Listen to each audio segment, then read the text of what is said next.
दुनिया चाहे लाख दोष लगाए, लेकिन यदि तुम्हारा विवेक और कर्म शुद्ध हैं तो तुम्हारा स्वाभिमान अडिग रहेगा। और जब व्यक्ति धैर्य रखकर सही कर्म करता है और स्वाभिमान बनाए रखता है तो वह जीवन में जो भी पाता है उसमें उसे एक दिव्य अनुभूति होती है, और यही अनुभूति उसे ईश्वर के निकट ले जाती है। मित्रों, भगवान श्री कृष्ण कहते हैं, हे अर्जुन, ईश्वर तुम्हारे जितना ही करीब है जितना तुम अपने आप से हो, लेकिन उस तक पहुंचने के लिए श्रद्धा, विश्वास और एकाग्रता चाहिए। ईश्वर पर विश्वास वह दीपक है जो जीवन के अंधेरे में भी रोशनी देता है। कई बार जीवन ऐसे मोड़ पर आता है जब सब कुछ टूटता हुआ लगता है, रिश्ते, सपने, लक्ष्य, और उस समय केवल एक ही चीज होती है जो तुम्हें संभालती है, वह है ईश्वर में आस्था।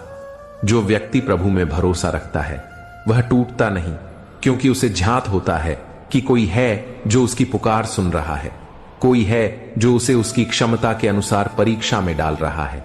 यह विश्वास ही तो है जो इंसान को पत्थर पर भी हरियाली दिखा सकता है, क्योंकि जब तुम्हारा मन स्थिर होता है, श्रद्धा प्रबल होती है और कर्म सच्चा होता है, तब ईश्वर स्वयं तुम्हारे जीवन को संवारते हैं। लेकिन ईश्वर से केवल मांगना ही संबंध नहीं है, उसके प्रति समर्पण, उसके बनाए हर जीव के प्रति संवेदना भी ईश्वर की सच्ची भक्ति है।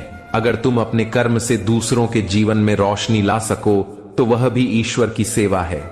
जीवन में यदि सच्चे मन से कोई भी कार्य किया जाए, चाहे वह छोटा हो या बड़ा, उसमें ईश्वर बसते हैं, क्योंकि वही सच्चा भक्त होता है जो हर परिस्थिति में भी अपना धैर्य नहीं खोता, सही कर्म करता है, अपने स्वाभिमान पर टिके रहता है और ईश्वर में अडिग विश्वास बनाए रखता है। यह चारों स्तंभ मिलकर एक ऐसे इंसान का निर्माण करते हैं जो न केवल अपने लिए बल्कि पूरे समाज के लिए प्रेरणा बन जाता है।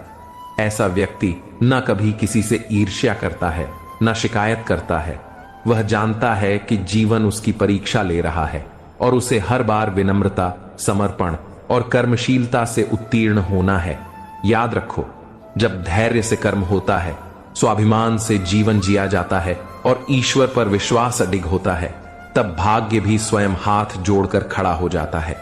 क्योंकि यह चारों गुण मिलकर इंसान को दिव्य बनाते हैं। वह अपनी मंजिल नहीं ढूंढता, बल्कि मंजिल उसकी ओर खींची चली आती है। इसलिए हे मानव, जीवन में कभी घबराना नहीं। जो खो गया वह शायद आवश्यक नहीं था, जो मिला है वह अभी तुम्हारे भाग्य में था, और जो आएगा वह तुम्हारे विश्वास और कर्म का फल होगा। बस चलते रहो, रुको मत।